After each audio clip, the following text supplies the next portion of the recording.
Bienvenido a Ministerios BEA con el pastor Mauricio Sánchez Scott. Esperamos que este mensaje sea de bendición para tu vida.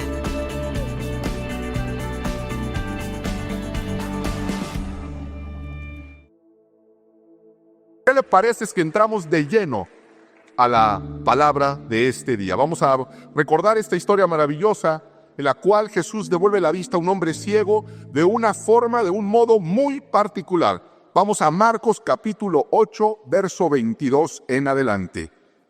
Cuando llegaron a Betsaida, algunas personas le llevaron un ciego a Jesús y le rogaron que lo tocara. Él tomó de la mano al ciego y lo sacó fuera del pueblo. Después de escupirle en los ojos y de poner las manos sobre él, le preguntó: ¿puedes ver ahora? El hombre alzó los ojos y dijo: veo gente, parecen árboles caminantes. Entonces le puso otra vez las manos sobre los ojos y el ciego fue curado. Recobró la vista y comenzó a ver todo con claridad. Jesús lo mandó a su casa con esta advertencia: no vayas a entrar al pueblo. Una historia muy singular, de un milagro muy particular que trae mucha enseñanza. Quizá nosotros nos parecemos más a ese ciego de lo que pensamos o de lo que incluso quisiéramos reconocer. Porque la Escritura nos enseña que este hombre en una necesidad fue llevado por otras personas ante Cristo. Algunas personas lo llevaron. Yo creo que algunos de nosotros también nos llevaron a la presencia de Dios. Tú estás aquí este día porque alguien te presentó a Jesús. Alguien te tomó y te dijo: ven, yo conozco a alguien que puede ser la solución a tu situación. Y nos tomó de la mano y nos llevó a Cristo. En mi caso fue mi mamá. A veces me tomaba de la mano, a veces de las greñas, pero me llevaba a la iglesia. A veces hasta sin ganas, pero tenía que ir. Alguien nos llevó a Jesús como a este hombre ciego. Y como a este hombre ciego, Jesús nos ha tomado de la mano. Nos ha tomado de la mano y ha estado tratando con nosotros, con nuestro corazón, con nuestra fe. Porque Jesús tomó de la mano a este ciego y lo sacó de su entorno y tuvieron una plática a lo largo de muchos kilómetros. Porque Jesús sabía que era necesaria la fe de este hombre para que pudiera recibir ese milagro. Y este hombre necesitaba sentir, por eso este milagro es tan poco común. Hubo ocasiones con un centurión en el cual le dijo: yo no necesito que toques a mi siervo, yo no necesito ni siquiera que vayas a mi casa, yo solamente quiero que tú declares sanidad y sé que va a ser sano, no es necesario ni siquiera que te muevas. Hubo gente que pensó que con que lo tocara lo iba a recibir, pero no es este caso. Este hombre necesitaba sentir. Ya Jesús lo tomó de la mano, ya lo sacó, ya estuvo ministrando su corazón con la palabra, con palabra de esperanza, con palabra de fe, pero necesitaba aún así más, lo que nos demuestra que era un hombre de muy poca fe. Y Jesús le escupe en los ojos. Imagínense. Necesitaba sentir a Jesús trabajando en su vida, como algunas personas aquí. Porque hay personas que necesitan sentir un fluir del Espíritu Santo en particular, para que su fe sea fortalecida. Así que en este caso Jesús le va a escupir en los ojos. Hay otro caso que va a ser algo muy similar. Va a tomar barro y le va a escupir y va a hacer una especie de masilla y se la va a poner en los ojos. Porque hay personas que necesitan sentir que Dios está trabajando en ellos. Aunque en realidad Dios trabaja siempre. Dios trabaja siempre. Uno hoy sentía el Espíritu en la alabanza, como fluye el Espíritu. ¿Qué creen? El domingo anterior también, aunque no lo haya sentido. Ahí estaba el Espíritu. La palabra dice que donde hay dos o más reunidos en el nombre de Cristo, ahí está Él en medio de nosotros. Aunque no lo sientas y aunque no lo puedas ver, Jesús está con nosotros. Y le va a preguntar: ¿puedes ver? ¿Ya puedes ver? Sin embargo, aún dudaba. A pesar de que ya lo había tomado de la mano, a pesar de que había recibido la palabra, a pesar de que había sentido ya algo, su fe ciertamente había crecido. pero no al punto de poder recibir el milagro completo. Y Jesús le pregunta, ¿ya puedes ver? Y dice, pues como que sí, como que no. Y Jesús lo vuelve a tocar en una segunda ocasión. Y dice que entonces empieza a ver con claridad. Jesús lo tocó por segunda vez. Esta es nuestra tercera parte de esta serie, Dios aún hace milagros. Jesús nos está tocando hoy por tercera vez. Por tercera vez porque Dios quiere que veamos con claridad. Dios quiere que recibas un milagro. Y Jesús dice, lo mandó a su casa con una advertencia. Dice, no vayas a entrar al pueblo. Regresa a tu casa, pero no vayas a entrar al pueblo. Su casa estaba en el pueblo. ¿Cómo lo manda a su casa y le pide que no entre al pueblo? Jesús ya nos mostró a nosotros que el entorno en el que este hombre vivía inhibía su fe.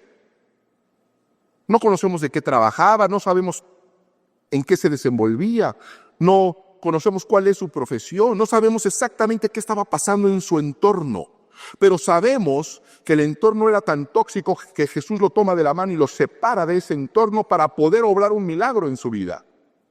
Y ahora que ya puede ver con claridad, le dice, vuelve a tu casa, pero no tengas nada que ver con el pueblo. No tengas nada que ver con ese estilo de vida. No te involucres ya en esas cosas. Yo no sé a qué se refería Jesús en el caso del ciego, pero yo sé que sabes tú a qué se refiere en tu vida cuando te dice, ve a tu casa, pero no te involucres con el mundo. Hay cosas que tenemos que dejar atrás y son aquellas que inhiben nuestra fe, aquello que nos impide conquistar. Y tal vez usted está luchando contra una tristeza, contra una cadena de opresión, contra una circunstancia. Y debe de entender que hay actitudes, acciones e incluso personas que nos impiden conquistar. Por eso tenemos que dejar cosas atrás. ¿Qué le dijo Cristo en el camino a este ciego? No lo sabemos con certeza, pero estoy seguro que es lo mismo que Jesús nos dice a nosotros y nos ha dicho, porque Jesús y su palabra es la misma ayer, hoy y siempre. Así que lo que trató con ese ciego en ese camino es muy similar a lo que ha venido tratando con nosotros en nuestro caminar con Cristo.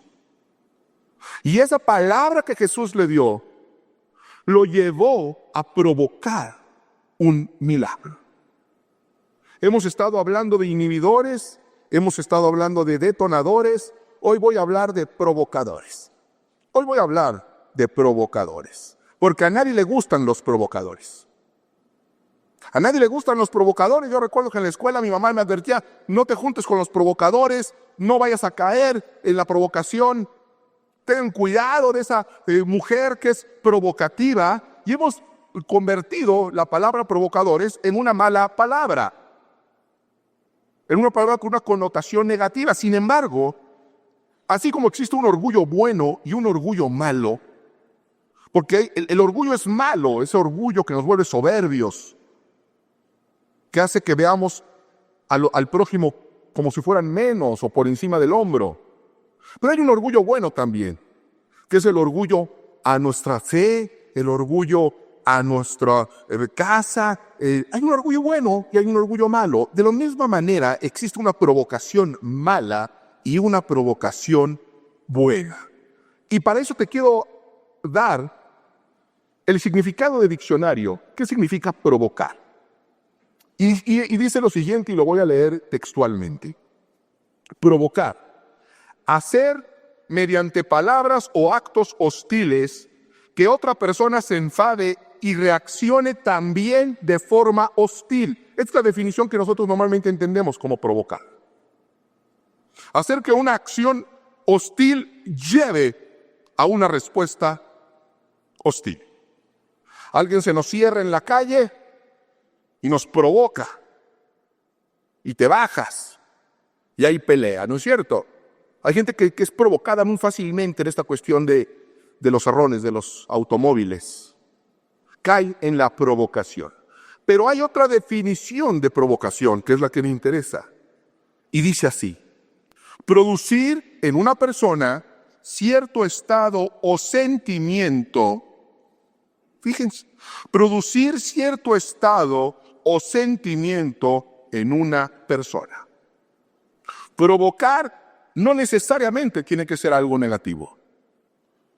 Podría ser algo positivo. Producir cierto estado o sentimiento en una persona. Toda provocación tiene un objetivo: crear una reacción. Siempre que eres provocado, para bien o para mal, tiene un objetivo: que tú reacciones. Y provocar es crear un sentimiento o una acción en una persona. Usted sabe que Dios es una persona. ¿Sí lo sabe? Dios es una persona. No es un ser humano, pero es una persona. Y yo me pregunté, ¿Dios puede ser provocado? ¿Dios puede caer en una provocación? ¿Dios puede ser movido? Vamos a dejar que la palabra de Dios nos lo responda. Amén. Acompáñame, por favor, al libro de Deuteronomio, capítulo 9, verso 7. Deuteronomio, capítulo 9, verso 7. Porque la idea de provocar a Dios nos podría parecer escandalosa.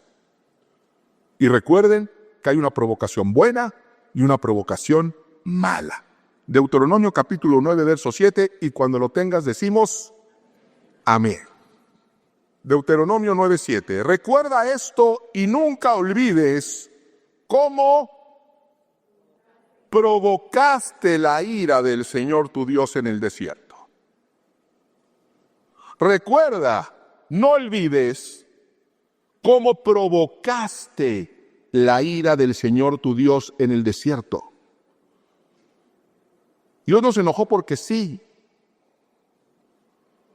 Dios no se enojó porque el día amaneció nublado, que Él maneja el clima. Dios se enojó, su ira se encendió porque fue provocada. Desde el día en que saliste de Egipto hasta tu llegar aquí, has sido rebelde contra el Señor. A tal grado provocaste su enojo en Horeb, que estuvo a punto de destruirte. La nación ha provocado a Dios y lo ha provocado a ira. Y si lo has provocado a tal grado que estuviste a punto de ser destruido. Así que sabemos que la rebeldía provoca a Dios. La rebeldía provoca la ira de Dios. Acompáñenme un poquito más adelante, Deuteronomio capítulo 32. Deuteronomio capítulo 32, verso 21. Dice, ¿me qué? ¿Me qué? Es que no alcanzo a leer bien. Me provocaron a celos con lo que no es Dios como yo, y me enojaron con sus ídolos inútiles. Pues yo haré que ustedes sientan envidia de los que no son pueblo. Voy a irritarlos con una nación insensata. Dios ha sido provocado a celo por la idolatría. Se provocó el celo de Dios. Yo no sé quién de aquí esté casado con una mujer celosa. No vaya a levantar la mano, no vaya a hacer un movimiento, por favor, que lo pasan por fuego lento. Si una mujer celosa es un problema y no provocamos esos celos, imagínese provocar a celos a Dios. La Escritura nos enseña que Dios puede ser provocado a celos. Vamos a un episodio en particular durante la misión en la tierra de Jesucristo. Acompáñame a Mateo capítulo 20, verso 29. Estamos ya en el Nuevo Testamento bajo la gracia de Dios. Una gran multitud seguía a Jesús cuando Él salía de Jericó con sus discípulos. 2 ciegos que estaban sentados junto al camino, al oír que pasaba Jesús, gritaron: Señor, Hijo de David, ten compasión de nosotros. Estamos analizando los milagros que Dios ha hecho para ver si hay un patrón que se pueda seguir para recibir el milagro que nosotros queremos recibir. Y aquí estamos viendo a 2 ciegos. Otro evangelio nos deja saber que uno de ellos se llamaba Bartimeo, que están y escuchan que Jesús va por ahí. Fíjense, estos 2 ciegos no necesitaron ser llevados a Jesús.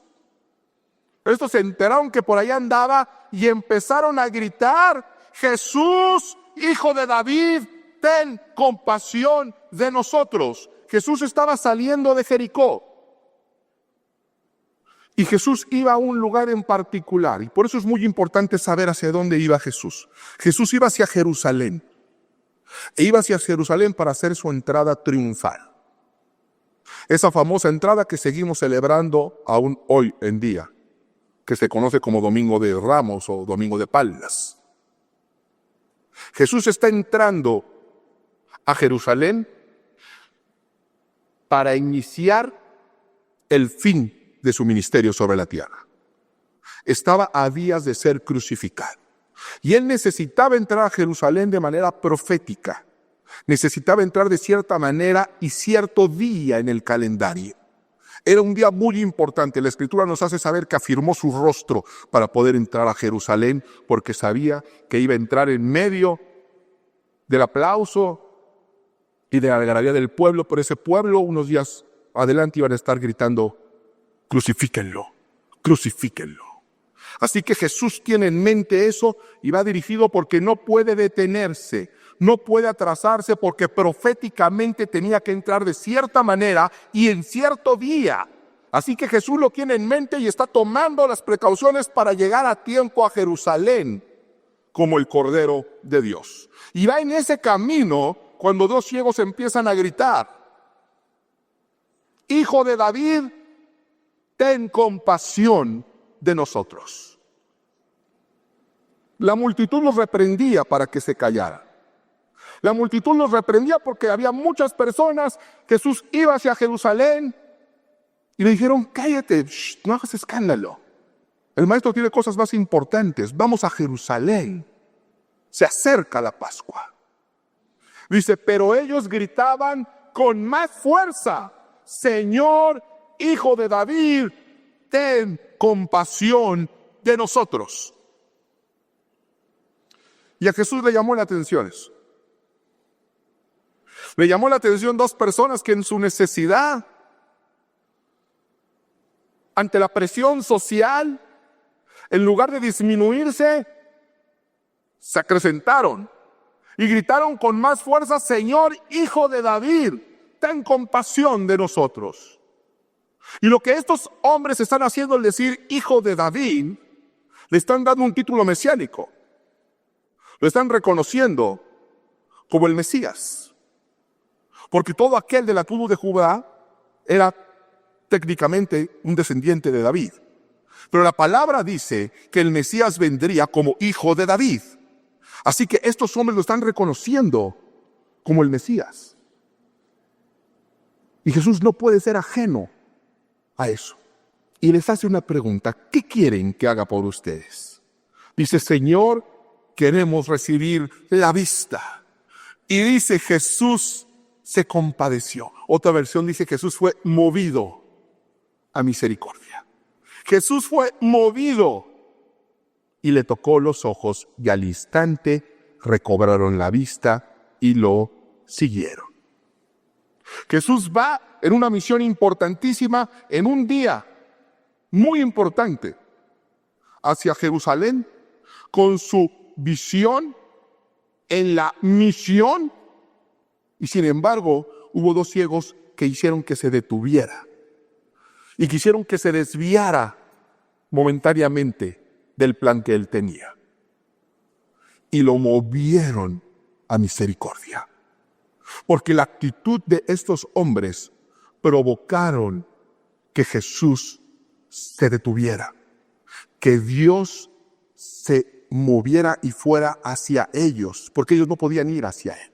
Y estos dos ciegos eran unos provocadores, porque cuando una multitud te dice cállate, y tú en vez de callarte haces lo contrario, pareciera que los estás provocando, que quieres armar un lío. Pero estos dos ciegos no estaban buscando provocar a la multitud. Ellos deseaban provocar a Jesús, a que Jesús hiciera algo y lo lograran. A nadie le gustan los provocadores, pero yo quiero que usted sepa algo. A Dios le gustan los provocadores. A Dios le gustan los provocadores. Dice la Escritura en Mateo capítulo 11 que el reino de los cielos sufre violencia y los violentos lo arrebatan. Hay cosas que usted tiene que arrebatar. Desde los días de Juan el Bautista hasta ahora el reino de los cielos ha venido avanzando contra viento y marea y los violentos lo arrebatan. Los provocadores, quienes se aferran a él, dice otra versión. Si usted quiere ver milagros en su vida, va a tener que provocarlos. Porque yo sé que hemos pedido milagros y pedimos y pedimos. Dios, haznos este milagro. Dios, haz esto, pero no hacemos nada para provocarlo. Si usted le ha pedido, le está pidiendo un milagro a Dios, quiero que sepa algo, no es el primero que lo hace. En la Escritura nos mostraron grupos de personas que le pidieron milagros a Cristo. Pero la respuesta fue muy diferente a la que podríamos esperar. En Mateo 12, dice, algunos de los fariseos y de los maestros de la ley le dijeron, Maestro, queremos ver alguna señal milagrosa de parte tuya. Como tú le estás pidiendo un milagro hoy.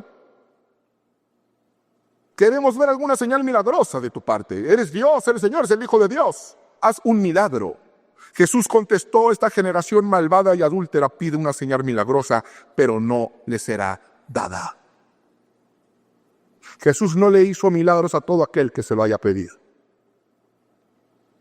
Estos hombres querían ver milagros, como todos queremos, pero no estaban dispuestos a provocarlo.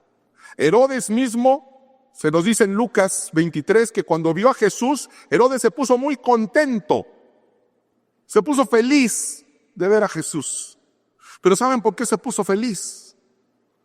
Porque lo único que quería era ver un milagro. Y le pide un milagro a Jesús. ¿Saben qué le contestó Jesús? Ni siquiera le contestó. Ni siquiera se tomó la molestia de responderle. Guardó silencio. ¿Por qué? Porque queremos ver milagros, pero no somos capaces de provocarlos.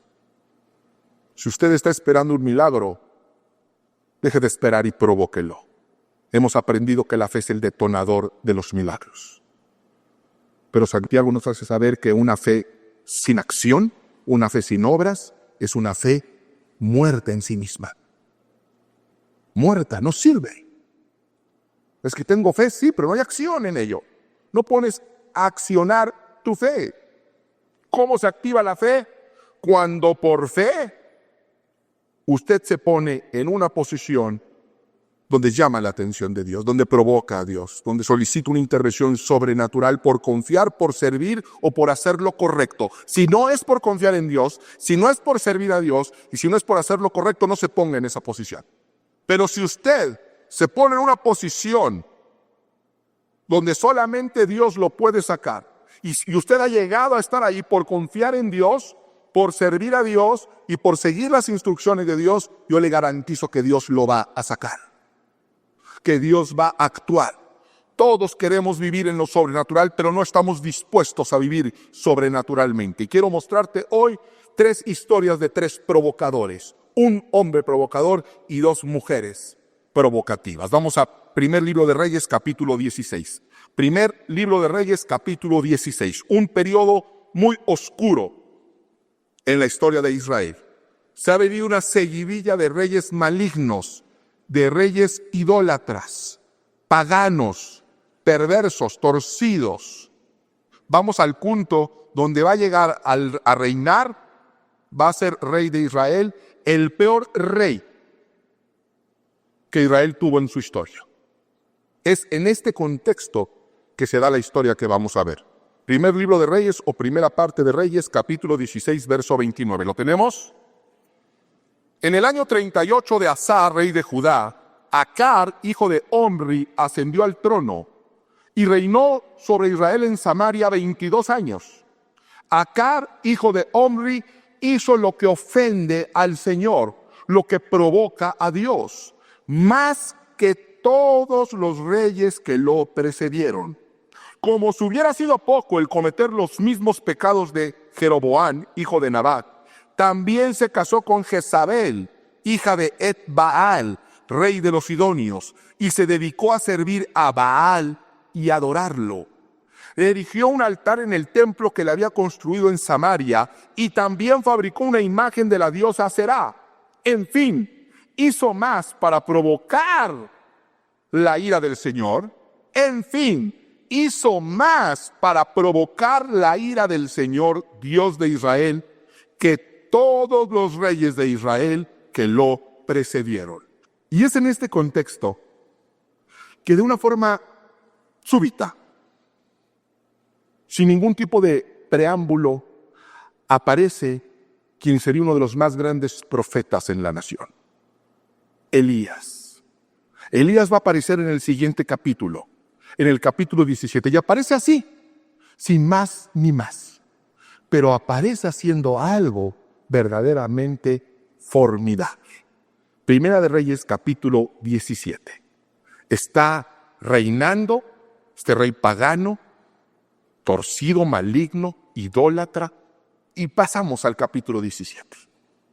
Entonces, Elías Tisbita, que era de los moradores de Galad, dijo a Acab: vive Jehová Dios de Israel, en cuya presencia estoy, que no habrá lluvia ni rocío en estos años, sino por mi palabra. Elías aparece en una situación terrible. La tierra está llena de idolatría, el reino está lleno de paganismo y de inmoralidad. Habían, para efectos de lo que Elías entendía hasta ese momento, habían matado a todos los profetas de Israel y era el único que quedaba vivo. Y va y se planta enfrente del rey, para lo cual se necesita un gran coraje y un gran valor, y le dice: vive Dios, vive Jehová, en cuya presencia estoy, que no va a caer una gota de agua hasta que yo lo ordene. No va a caer durante años. Estoy declarando y estoy profetizando una sequía donde no habrá lluvia, ni habrá rocío, sino por mi palabra. Lo que es aquí extraordinario es que Elías está diciendo que esa sequía que él está decretando sale de su palabra, no de la palabra de Dios. Este hombre fue y se planta enfrente del rey y dice: esto es insostenible, esta situación es inaceptable, así que yo declaro una sequía que no se va a quitar hasta que yo lo diga. En ninguna parte dice que Dios lo mandó a hacer. En ninguna parte dice. De hecho, lo maravilloso es lo que sigue a continuación. Dice la Escritura, y la voy a citar textualmente. Entonces, fíjense, Elías va, se planta enfrente del rey y dice: esto no es de Dios, esto no es agradable a Dios, esto no lo podemos permitir, y va a venir una sequía que no se va a quitar hasta cuando yo lo diga. Y dice la Biblia que entonces, después de que Elías hizo eso, dice: entonces la palabra del Señor vino a Elías. Quiere decir que no había palabra de Dios para Elías antes. Fue en ese momento cuando viene la palabra de Dios a Elías. ¿Y saben qué le dice? Dice: ¿sabes qué? Córrele, porque no sabes en la que te acabas de meter. Es lo que le dice. Entonces viene palabra de Dios a Elías y le dice: vete al arroyo del Querit a esconderte. Ahí vas a encontrar agua y refugio. Este hombre de Dios se planta enfrente del rey y parece que lo está provocando. Pero lo que realmente está provocando es una intervención de Dios. por alguien que se está poniendo en una posición peligrosísima a causa de lo correcto. Voy a ir y voy a decretar que Dios va a actuar sobrenaturalmente y ya luego me entenderé con Dios. Ese fue su celo. Y a partir de ese momento podemos leer en la historia de Elías que continuamente dice, y vino palabra de Dios a Elías. Vete al arroyo del Querib. Y vino palabra de Dios a Elías. Ve con una viuda en Sarepta. Y vino palabra de Dios a Elías. Le dijo, ahora regresa con Acab y dile que ya se va a acabar la sequía. Pues no que era por la palabra de él. Él ni sabía cuándo iba a acabar. Constantemente empezó a vivir en el milagro. Empezó a ver milagro tras milagro tras milagro. ¿Por qué? Porque provocó que Dios actuara. ¿Por qué? Porque estaba haciendo lo correcto. ¿Por qué? Porque se puso en una posición donde no había marcha atrás. O Dios actuaba, o le costaba la vida. Se acabarían los profetas en Israel. Y Elías entendió, eso no puede pasar. Y si soy el último, tengo que hacer algo al respecto. Y venció su miedo y se puso enfrente de la figura más poderosa y más maligna de su tiempo. Y le dijo, por mi palabra, Dios me va a respaldar. No hay marcha atrás. Dios me tiene que respaldar. ¿Y qué creen? Dios lo respaldó.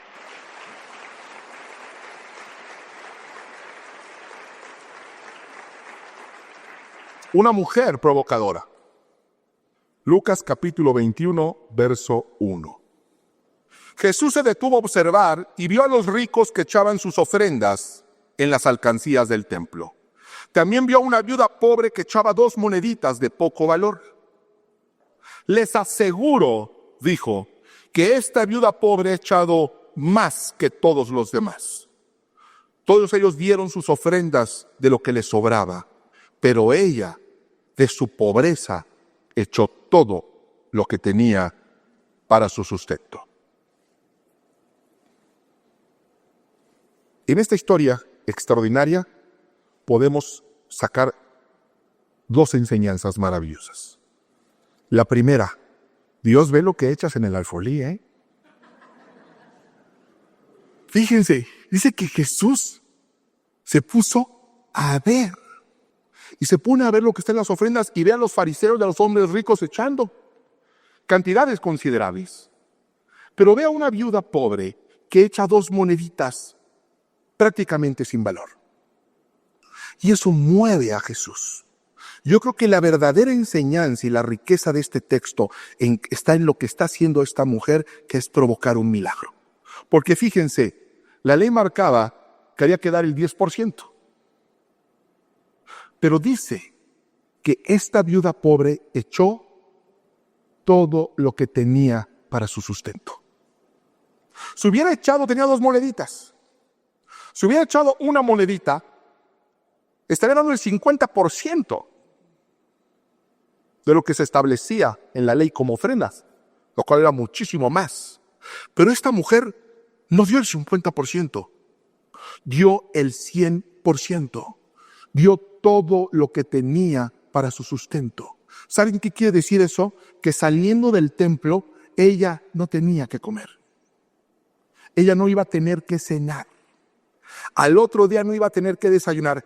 Ella y quizás sus hijos, porque se nos dice que era viuda, pero no que no tenía hijos. Ella está echando todo lo que tiene. ¿Saben qué está haciendo? ¿Saben a quién está provocando? A Dios. Le está diciendo Dios, ahí va. No me estoy guardando nada. Esta mujer tomó una decisión, voy a provocar a Dios. Señor, si no actúas, yo me muero. Pero estoy actuando en relación a ti, en relación a lo que te agrada. Esta mujer no le importaba lo que la gente pensara. Esta mujer no buscaba impresionar a nadie, ni hacerse la víctima con nadie. Esta mujer lo único que le interesaba era que Dios viera lo que estaba haciendo. Y Dios lo vio.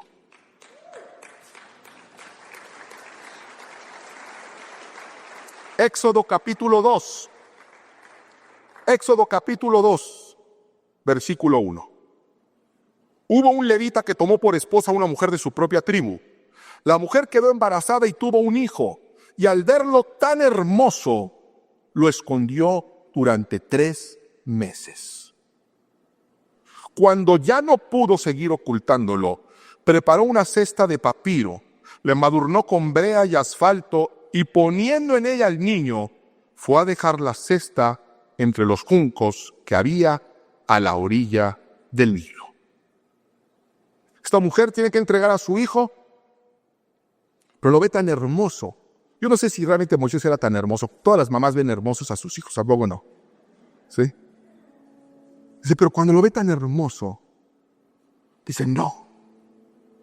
Y lo escondió hasta que llegó un momento que ya no pudo esconderlo más. Ya no había salida. Se le habían cerrado todas las puertas. Ya no había manera. Y lo único que le queda es entregar a su hijo. Hace una canastilla, le pone brea, deposita ahí al bebé y lo echa en el río. Y yo no sé si tú habías pensado esto antes, pero ¿qué no era del río de donde lo quería sacar? ¿No era el río el peligro? ¿Acaso no lo estaba escondiendo para que no lo echaran en el río? Y fíjense, va ella y lo echa al río. Hay algo que necesitas saber. El peligro de sumergirse en el río Nilo no era para que murieran por ahogamiento, sino devorados por los cocodrilos. Un río infestado por cocodrilos. Hasta el día de hoy hay muchos cocodrilos. Así que el verdadero peligro, la verdadera sentencia de muerte, era que los animales lo iban a devorar. Y si yo hubiera sido la mamá de Moisés y ya no tengo nada que hacer más que confiar en Dios, yo igual hago mi canastilla, igual deposito a mi hijo, pero no sé, lo pongo en un globo y digo, Dios, llévalo al otro lado. Tendría más sentido, ¿no es cierto? O ir a casa de un egipcio y dejárselo ahí, era muy hermoso, ¿no? Y lo ponemos ahí enfrente. A ver si lo adoptan. Pero no fue lo que hizo esta mujer. Esta mujer lo que hizo fue provocar a Dios. Porque el río que Faraón lo había convertido en una sentencia de muerte, tiene un significado especial para el pueblo de Dios. El río siempre ha significado vida y fluir del Espíritu Santo, siempre. El demonio lo había transformado en una sentencia de muerte para su generación. Y esta mujer dijo, Dios va a actuar. ¿Quieren ver la mano de Dios? La vas a tener que ver en el río, infestado de cocodrilos. Y agarró a su hijo y lo llevó y le dijo, Dios te va a proteger. Vas a andar. Entran males que te van a querer devorar. Pero Dios te va a proteger. Solamente Dios te puede sacar del río. Solamente yo puedo impedir quizá que el agua entre a la canastilla, pero solamente la mano de Dios te puede llevar ante tanto peligro y sacarte del agua. Y Dios respondió a la provocación. Moisés significa sacado del agua. ¿Qué hizo esta mujer? Provocar que Dios actuara. ¿Qué hacía Eliseo arando con 12 yuntas en sequía, provocando a Dios? ¿Qué hacía Ana, una mujer estéril, diciendo yo voy a consagrar a mi hijo a tu servicio, provocando a Dios? ¿Qué hacía Jacob, agarrado del ángel, diciendo yo no te voy a soltar hasta que me bendigas, provocando a Dios? El viernes en la noche estaba yo en mi casa. Yo me duermo muy tarde, me acuesto muy tarde, soy el último en acostarme siempre. Y normalmente visito a los cuartos de mi familia, bendigo a mi familia. Y llegué al cuarto de mi hijo. Y vi que por su tamañote está creciendo muchísimo. Si se acuesta un poquito más lejos de la cabecera, ya le salen los pies. Le cuelgan los pies de la cama. Y entonces agarré un sillón que tiene ahí y se lo puse para que tuviera donde recargar los pies si es que se recorre. Y le agarré su piecito, bueno, su piezote más bien. El tomado del pie me transportó de inmediato hace unos años, cuando yo tenía ese mismo pie en mi mano. Pero era un piecito. Era un piecito y estaba en una cama de hospital. Y me habían dicho, tu hijo no va a sobrevivir. Ya no hay nada que podamos hacer. Y yo quise abrazar a mi hijo y decirle, no te mueras. Pero no lo podía abrazar. No lo podía besar porque estaba intubado. No podía apretar su pecho contra el mío porque tenía un catéter que le iba al corazón. No podía tomar sus manitas porque las dos estaban llenas de agujas. Solamente un piecito tenía libre. En el otro también tenía una aguja. Un piecito de donde lo pude tomar. Y decirle, hijo, no te mueras. Pelea. No te rindas. Y pasaba mis dedos entre sus deditos de niño. Y me di cuenta que mi hijo no podía hacer nada. Mi hijo ni siquiera podía escucharme. Pero dije, hay alguien que me está escuchando. Hay alguien que me está escuchando y quizá quiera hacer algo en esta situación. ¿Y saben qué hice?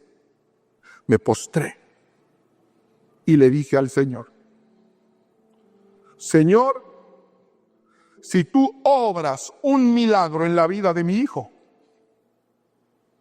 yo voy a predicar tu palabra hasta el último día de mi vida. Hasta mi último aliento será para proclamar que tú sigues haciendo milagros. Y yo tomé antier el pie de mi hijo y le di un beso, pero no se lo estaba dando a mi hijo. Era un beso de gratitud a Dios, que respondió a la provocación. Que respondió a la provocación. Y aquí estoy 7 años después. 7 años después, cumpliendo con lo que yo le prometí a Dios. Voy a predicar que eres un Dios de milagros. Nunca me imaginé ser pastor y nunca me imaginé en una iglesia y nunca me imaginé estar enfrente de gente tan hermosa. Pero provoqué a Dios y Dios respondió a esa provocación. Y aprendí 2 cosas. Y Dios me ha mostrado muchas cosas a lo largo de este tiempo. Número 1, Dios no ignora a los provocadores. Dios no ignora a alguien en necesidad. Y 2, yo pensé que había provocado a Dios. La verdad es que Dios me ha mostrado que Él se deja provocar. Él se deja provocar porque tiene un plan más grande. Y Dios se deja provocar. ¿Qué hacía Eliseo arando 12 yuntas? Quería bendecir su tierra y mire, Dios lo levantó como profeta. ¿Qué hacía Ana prometiéndole a Dios y provocándolo? Quería tener un hijo. Lo que Dios quería levantar un profeta, Samuel. ¿Qué hacía Jacob peleando con el ángel? Quería ser bendecido él. Yo lo que quería era que a través de él saldrían las 12 tribus de Israel. El plan de Dios para tu vida es más grande que el milagro que estás pidiendo. Y Dios lo va a conceder si estás dispuesto a caminar en la voluntad de Dios. Dios no ignora a los provocadores porque Él mismo es un provocador.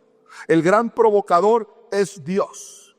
Juan 3:16 dice, porque tanto amó Dios al mundo que dio a su Hijo unigénito, para que todo aquel que en Él crea no se pierda, mas tenga vida eterna. Dios dio a su Hijo y no lo puso en una canasta con brea. Lo envió como cordero entre lobos. Dio a su Hijo y no lo envió a las profundidades del Nilo, sino a las profundidades del Seol. Lo envió a morir y resucitó para ganarte, para provocar en ti fe y confianza. Fe y confianza en Cristo para salvación. ¿Qué has hecho últimamente para provocar a Dios? ¿Qué has hecho últimamente para provocar a Dios? No a ira, no a celos, eso lo hacemos todos los días. No me estoy refiriendo a ese tipo de provocación, porque todos los días nuestra infidelidad y nuestra idolatría provocan a Dios a ira o a celos. Pero sabes, Él no cae en esa provocación, nos sigue amando y nos sigue extendiendo misericordia. ¿Por qué no para variar? Lo provoca con fe. ¿Por qué no para variar? Provoca un respaldo sobrenatural. ¿Por qué no para variar? Da un salto de fe que llame la atención de Dios. Provoque lo sobrenatural. No sé, quizá Dios caiga en su provocación y vea lo que nunca ha visto y reciba más allá de lo que puede pedir o siquiera imaginar. Ministerios Vea con el pastor Mauricio Sánchez Scott. Esperamos que este mensaje sea de bendición para tu vida. Para conocer más, visita nuestro sitio en internet www.iglesiavea.com. Gracias por escucharnos.